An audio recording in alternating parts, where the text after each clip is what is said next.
itu mulai berdiri ya sekitar tahun itu 12-13 itu 2012-2013 itu mulai terdirilah Posyandu 1 gitu. Untuk kalau di desa itu sebelum saya lahir itu sudah ada Posyandu ya. Itu untuk pertanyaan pertama ya. Untuk pertanyaan kedua kan tujuan utama Posyandu bagi masyarakat khususnya untuk Jantisari ya. Nah itu yang pertama itu kan dulu yang pertama itu adalah untuk menekan laju pertambahan penduduk dan juga untuk menurunkan angka kematian. Karena di Posyandu itu kan di situ tidak hanya kegiatan kita tidak hanya menimbang, mengukur berat badan anak. Nah, itu kan di situ kadang kita isi untuk sosialisasi dengan orang tuanya. Ya, itu orang tuanya dan kita beri sosialisasi. Nah, untuk pertanyaan selanjutnya Ibu terkait potensi unggulan dari Posyandu 1 Ibu.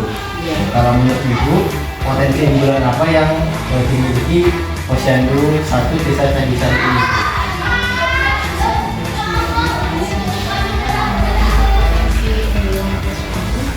Di Posyandu 1 ya. Sebenarnya ini juga menjadi kegiatan di Posyandu yang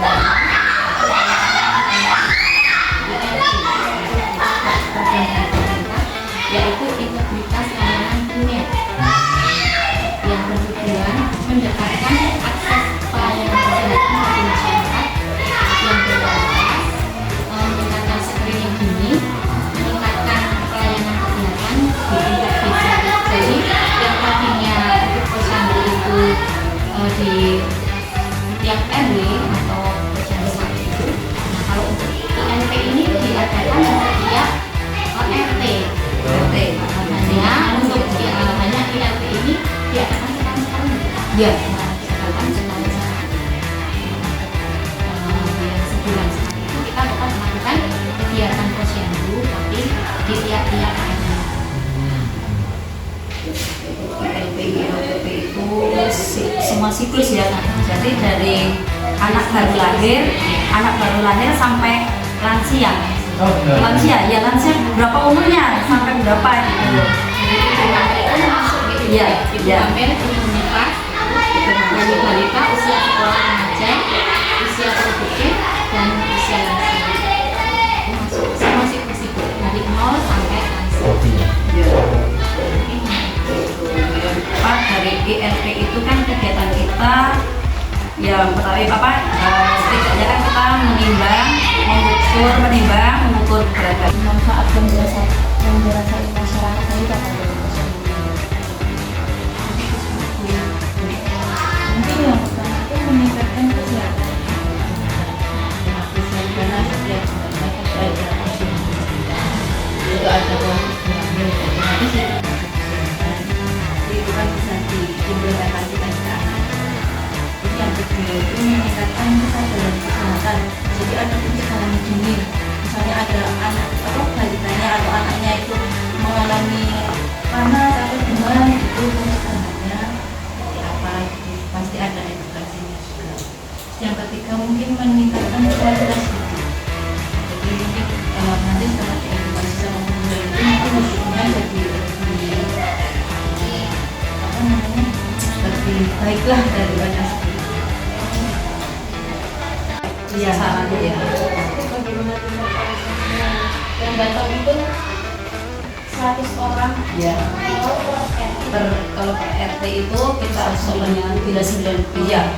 Kita itu kalau kita kemarin melaksanakan Posyandu tiap RT itu bisa mencapai 80% kehadiran. Ya, kehadiran itu bisa mencapai 80% itu kalau tiap RT. Kalau dulu itu pernah satu RW itu ya paling tidak hanya 60-50% sekitar segitu, setengahnya tetap kalau satu RW ya. Hanya itu masyarakat lebih antusias, mungkin lebih dekat gitu apa gimana, jaraknya lebih dekat, terus apa kan satu lingkungan gitu, lingkungan dekat. terus kan ibaratnya kan oh bareng-bareng iki karo tanggane ya krek kencan kan cedek kepinak. Jadi seperti itu. Mungkin kalau yang satu RT itu lebih itu ya Bu? Ya spesifiknya lebih apa sasarannya lebih tepat. Jadi kalau yang sasarannya itu ibu 100 gitu yang datang bisa 80. Iya, bisa 80. Iya. Dalam menjalankan kegiatannya.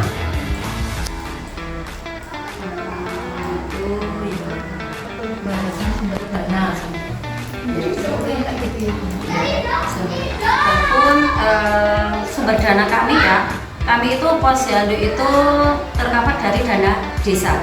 Nah, di kami sebagai kader untuk dana desa itu kita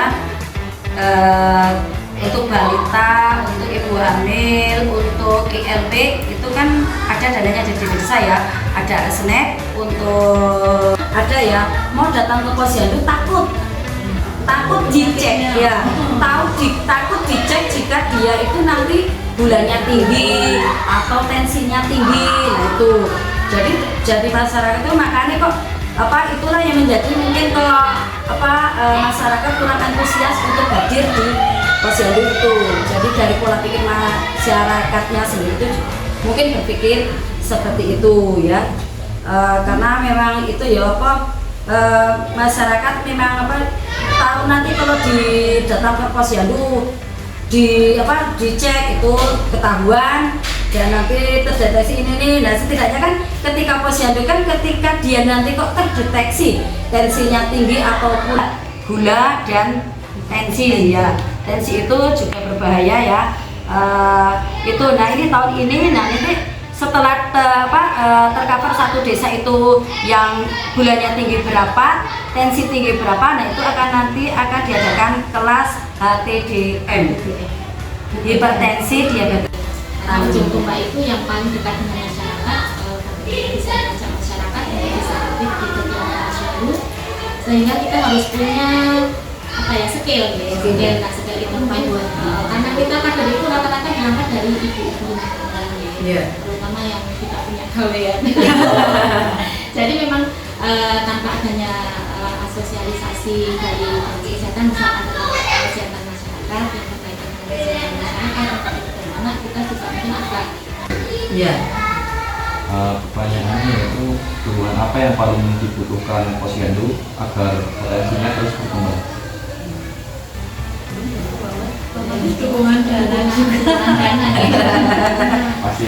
iya pasti dana itu sebagai sarana utama untuk berjalannya seperti itu. Kalau misalnya cek gula darah kan harus ada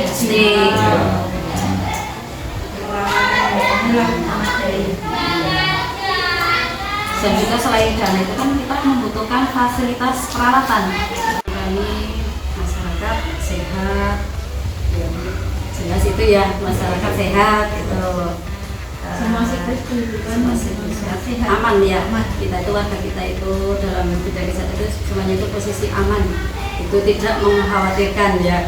Kalau ibaratnya kayak ada orang yang sakit gula darah kan setidaknya setiap hari harus disuntik, itu kan kami sebagai kader juga merasa gimana ya iba juga mereka ya kita sendiri coba setiap hari disuntikin. Nah itu pokoknya ya tetap tujuan kami dalam harapan kami adalah masyarakat kami sehat, sehat jasmani dan juga rohaninya ya.